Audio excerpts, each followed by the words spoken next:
Taste the Daily.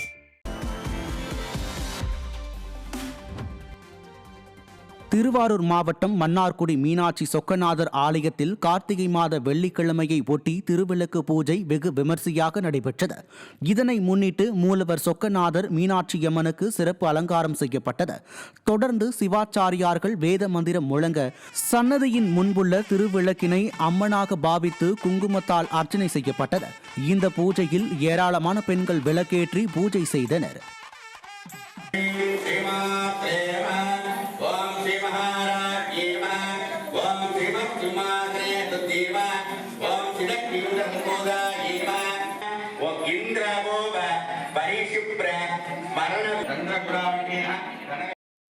Cuddalore மாவட்டம் சேத்தியாத்தோப்பு அருகே வாய்க்கால் கரையில் மண் அரிப்பு காரணமாக அதனை ஒட்டி செல்லும் சாலை பாதிப்படைந்து வருவதாக குற்றச்சாட்டு எழுந்துள்ளது.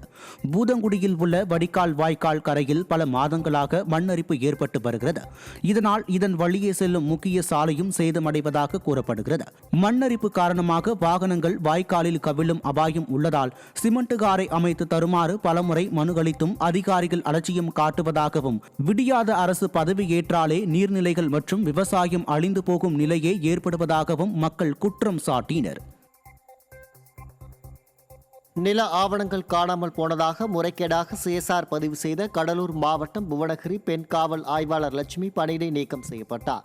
சென்னை, திருப்பூர் மற்றும் கடலூர் பகுதிகளில் பத்திரங்கள், நில ஆவணங்கள் தொலைந்துவிட்டால் புவனகிரியில் காணாமல் போனதாக சிஎஸ்ஆர் பதிவு செய்து தடையின்மை சான்று வழங்குவதாக அவர் மீது தொடர்ந்து புகார் எழுந்தது. இதுகுறித்த விசாரணையில் குற்றச்சாட்டுகள் உண்மை என தெரிந்த நிலையில் அவர் பணியிடை நீக்கம் செய்யப்பட்டார். தமிழ்நாடு காவல்துறைக்கு நிரந்தர டிஜிபியை கூட ஸ்டாலின் அரசு நியமிக்காததால் இதுபோன்ற அவலங்கள் சர்வசாதாரணமாகிவிட்டதாக மக்கள் விமர்சித்துள்ளனர். கடலூர் மாவட்டம் புவனகிரி அருகே வடிகால் வசதி இல்லாததால் 1000 ஏக்கரில் பயிரிடப்பட்டுள்ள சம்பா பயிர்கள் நீரில் மூழ்கும் நிலை உள்ளதாக குற்றச்சாட்டு எழுந்துள்ளது. பூசித்தேரி கிராமத்தில் உள்ள வாய்க்கால்களில் ஆகாய தாமரைகள் மண்டியுள்ளதால் மழைக்காலத்தில் வெள்ளநீர் செல்ல வழியின்றி விவசாய நிலங்களில் நுழைவதாக கூறப்படுகிறது.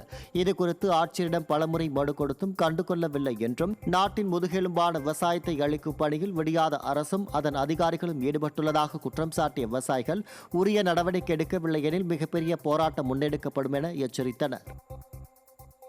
எங்க விவசாய நிலங்களுக்கு வடிகால் வசதி இல்லைன்னு சொல்லி பல முறை மனு கொடுத்துட்டோம். ஆட்சியர் அவர்களில் நேரடியாக பார்த்து கொடுத்துட்டோம். முகாம்லேயும் சொல்லி பார்த்துட்டோம். இப்போ இந்த மழைக்கு வந்து மனு கொடுத்தோம், வந்தாங்க, சொன்னது கேட்க அப்படி நெல் பூண்டை ஓரம் அள்ளி போட்டுட்டு ஒரு 1 கிலோமீட்டர் அள்ளி போட்டுட்டு நல்லா தான் காட்டி போயிட்டாங்க. திரும்பி ஃபோன் பண்ணி ஏங்க இதுமாரி அள்ளிட்டு திரும்பி பாதி கிடக்குதா ஆளால் கேட்டதுக்கு அப்புறம் திரும்பி வந்தாங்க. வந்து பார்த்துட்டு செஞ்சு சொன்னாங்க, வச்சு இது வரைக்கும் செய்யலை. இப்போ திரும்ப மழை சொல்கிறாங்க. இந்த மழை பெஞ்சா இப்போ இருக்கிற பயிரை வந்து உரங்களை போட்டு பச்சையாக்கி வச்சிருக்கிறோம். இந்த மழைக்கு அந்த பயிர் அழிஞ்சிருக்கிற நிலைமையில் இருக்கு. அதிகம் எல்லாம் நாடகம் மாறுறாங்களா, விவசாயிக்கு நலன்னு கேட்கறாங்களா என்னன்னு தெரியல. கடலூர் மாவட்டம் காட்டுமன்னார் கோவில் மற்றும் சேத்தியாத்தோப்பு சுற்றுவட்டார பகுதிகளில் பெய்த மழை காரணமாக சம்பா பயிர்களில் பராமரிப்பு பணிகளை மேற்கொண்டுள்ள விவசாயிகள் கவலையடைந்துள்ளனர். ஆயிரக்கணக்கான ரூபாய் செலவு செய்து பயிர்களுக்கு உரமிட்டு பூச்சி மருந்து அடித்துள்ள நிலையில் மழை பெய்வதால் பயனில்லாத நிலை உருவாகும் என்றும் தெரிவித்த விவசாயிகள் முறையாக வடிகால் வாய்க்காலை தூர்வாரவும் வலியுறுத்தினர். இதேபோன்று தருமபுரி மாவட்டத்தின் பல்வேறு பகுதிகளில் பெய்த மழை காரணமாக சாலையில் பயணித்த வாகன ஓட்டிகள் மற்றும் பொதுமக்கள் அவதியடைந்தனர்.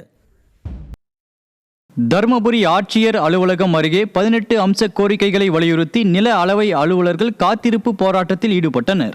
இந்த போராட்டத்தில் ஏராளமானோர் பங்கேற்று இணைய வழி உட்பிரிவு பட்டா மாறுதலில் உள்ள மனித சக்திக்கு மீறிய பணி குறியீட்டை குறைக்க வேண்டும், ஒப்பந்த முறையில் உரிமை பெற்ற அளவர்களை நியமிப்பதை கைவிட்டு காலமுறை ஊதியத்தில் பணி அமர்த்த வேண்டும் என்பன உள்ளிட்ட கோரிக்கைகளை வலியுறுத்தி ஸ்டாலின் அரசுக்கு எதிராக கண்டன உரையாற்றினர். திருவள்ளூர் மாவட்டம் பள்ளிப்பட்டு பேரூராட்சியில் குடிநீரில் கழிவுநீர் கலந்ததால் 50க்கும் மேற்பட்டோர் பாதிக்கப்பட்ட நிலையில் கண் துடைப்பாக மருத்துவ முகாம் துவங்கிய அதிகாரிகளிடம் பொதுமக்கள் பல்வேறு கேள்விகளை எழுப்பினர். 15வது வார்டு பகுதிகளில் கழிவுநீர் கால்வாய் தரமாக இல்லாததால் குடிநீரில் கழிவுநீர் கலந்து 50க்கும் மேற்பட்டோர் மருத்துவமனையில் சேர்க்கப்பட்டனர். இந்நிலையில் ஆய்வுக்கு வந்த அதிகாரிகளிடம் பொதுமக்கள் சரமாரியாக கேள்வி எழுப்பியதை தொடர்ந்து அங்கிருந்து அவர்கள் நழுவிச் சென்றது விடியாத ஸ்டாலின் ஆட்சியின் நிர்வாக திறமையின்மையை வெட்ட வெளிச்சமாக்கியது. சிவகங்கை ஆட்சியர் அலுவலகம் முன்பு தமிழ்நாடு நில அளவை அலுவலர்கள் ஒன்றிப்பு சார்பில் 18 அம்ச கோரிக்கைகளை வலியுறுத்தி காத்திருப்பு போராட்டம் நடைபெற்றது.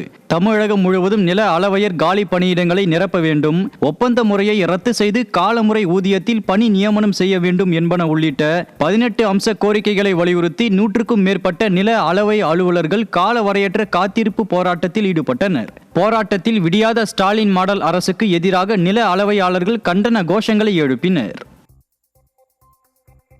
கரூர் மாவட்டம் குளித்தலை அருகே புதர்மண்டி கிடக்கும் நீர்நிலையை தூர்வாரவில்லை என்றால் போராட்டம் நடத்தப்படும் என விடியாத அரசுக்கு விவசாயிகள் எச்சரிக்கை விடுத்துள்ளனர். நங்கவரத்தில் காவிரியின் தென்கரை வாய்க்காலில் இருந்து நங்கம் காட்டு வாரியாக பிரியும் 16 கிலோமீட்டர் நீளமான நீர்நிலையை முறையாக தூர்வாராததால் கோரை செடி கொடிகள் மண்டி நீரோட்டத்தை தடுக்கிறது. இதனால் அந்த நீர்நிலையில் தண்ணீர் செல்ல வழியின்றி விளை நிலங்களில் புகுந்து பெரும் சேதத்தை ஏற்படுத்துவதாகவும் இதுகுறித்து பலமுறை புகார் அளித்தும் ஸ்டாலின் மாடல் அரசு நடவடிக்கை எடுக்கவில்லை எனவும் விவசாயிகள் சாடுகின்றனர்.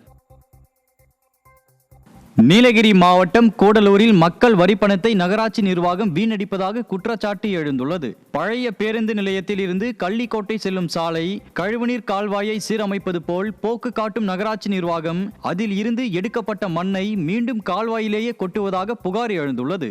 இதனால் மேலோட்டமாக பார்க்கும்போது பணி நடப்பது போல் தெரியும் என்றும் அதற்கான நிதியும் ஒதுக்கி கொள்ளப்படும் என்றும் சாடும் பொதுமக்கள் இதனால் தங்கள் வரிப்பணம் வீணாவதும் தாங்கள் அவதிப்படுவதும் தான் மிச்சம் என்று விமர்சித்துள்ளனர்.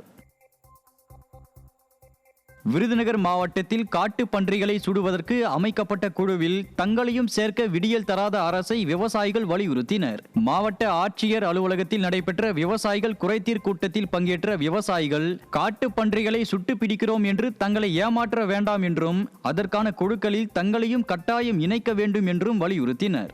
மேலும் திட்டங்களை போட்டு நாட்களை கடத்த வேண்டாம் என்றும் தங்களை அழிக்க வேண்டாம் என்றும் ஆவேசமாக தெரிவித்தனர். மேலும் காட்டு பன்றிகளை கட்டுப்படுத்த வேண்டிய அவசியத்தை எடுத்துரைத்தனர்.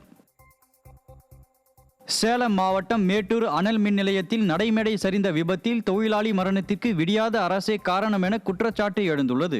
தொட்டில்பட்டியைச் சேர்ந்த கார்த்திக் என்ற ஒப்பந்த தொழிலாளி நிலக்கரி கையாளும் பிரிவில் இயந்திர பராமரிப்பு பணியின் போது 60 அடி உயரத்தில் இருந்து விழுந்து பரிதாபமாக உயிரிழந்தார்.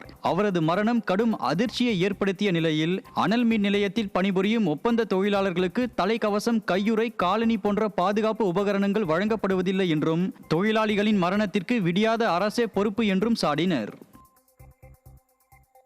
காஞ்சிபுரம் தேவராஜ பெருமாள் கோயிலில் ஸ்ரீ தாத தேசிகன் சாற்று முறை உற்சவம் வெகு விமரிசையாக நடைபெற்றது. விஜயநகர பேரரசின் ராஜகுருவாகவும் தேவராஜ பெருமாள் கோயிலின் தர்மகர்த்தாவாகவும் இருந்தவர் ஸ்ரீ தாத தேசிகன். அவரது சேவையை போற்றும் வகையில் அவர் பிறந்த கார்த்திகை மாதம் அனுஷ நட்சத்திரத்தை ஒட்டி வரதராஜர் நவரத்தின அங்கி அணிந்து ரோஜா மாலை சூடி ஸ்ரீதேவி, பூதேவி, பெருந்தேவி தாயாருடன் டமாரம் மேளம் முழங்க தவில் நாதஸ்வர வாத்தியங்கள் இசைக்க வேத மந்திரங்கள் ஒலிக்க உலா வந்த வரதராஜர் ஸ்ரீ தாத தேசிகன் சன்னதிக்கு எழுந்தொருளி தனது ரோஜா மாலைகளை வழங்கி சிறப்பு செய்த வைபவத்தை திரளான பக்தர்கள் கண்டுகளித்தனர்.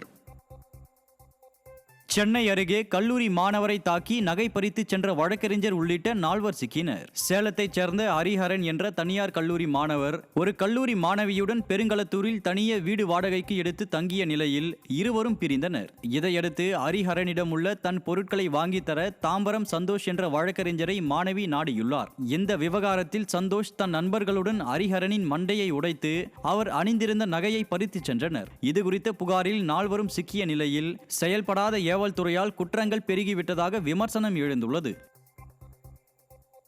வேலூர் மாவட்டம் குடியாத்தத்தில் தொடர் இருசக்கர வாகன திருட்டில் ஈடுபட்ட 2 பேர் பிடிபட்டனர். குடியாத்தம் நகர பகுதியில் தொடர்ந்து இருசக்கர வாகனங்கள் திருடப்படுவதாக கூறப்படுகிறது. இந்நிலையில் பெரும்பாடி கூட்ரோடு பகுதியில் சந்தேகத்திற்கு இடமாக இருசக்கர வாகனத்தில் வந்த 2 பேரை பிடித்து விசாரித்ததில் அவர்கள் அம்மனாங்குப்பத்தைச் சேர்ந்த தனசேகர், சித்தாத்தூரைச் சேர்ந்த கமல் என்பதும் அப்பகுதியில் தொடர்ந்து இருசக்கர வாகன திருட்டில் ஈடுபட்டது தெரிய வந்தது. இதையடுத்து அவர்களது வீடுகளில் பதுக்கி வைக்கப்பட்டிருந்த 7 இருசக்கர வாகனங்களும் பறிமுதல் செய்யப்பட்டன. ராணிப்பேட்டை மாவட்டம் சக்கரமல்லூர் கிராமம் அருகே பாலாற்றில் மணல் குவாரி அமைக்க அனுமதி வழங்க வலியுறுத்தி தமிழ்நாடு மணல் லாரி உரிமையாளர்கள் சங்கங்களின் கூட்டமைப்பு சார்பில் கண்டன ஆர்ப்பாட்டம் நடைபெற்றது. முத்துக்கடை பேருந்து நிலையம் அருகே மாவட்ட நிர்வாகத்திற்கு எதிராக கண்டன கோஷங்களை எழுப்பிய மணல் லாரி உரிமையாளர்கள் விடியாத ஸ்டாலின் மாநில அரசு போராட்டத்திற்கு செவிசாய்க்க மறுத்தால் சாகும் வரை உண்ணாவிரதம் உள்ளிட்ட போராட்டத்தை மேற்கொள்ளப் போவதாகவும் எச்சரிக்கை விடுத்தனர்.